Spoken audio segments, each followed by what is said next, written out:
Hey guys, this is I Am Recovery here. I got an iPod Touch and I installed an app on it, and I tried to uninstall the app using Cydia or however the hell you pronounce it.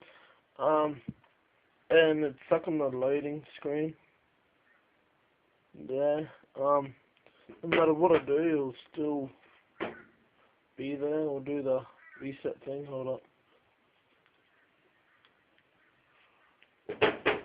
Um,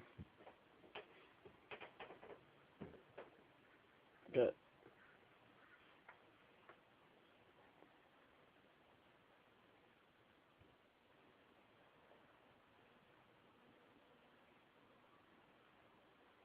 As you see, it's not gonna restore. It's been stuck on this for about an hour now.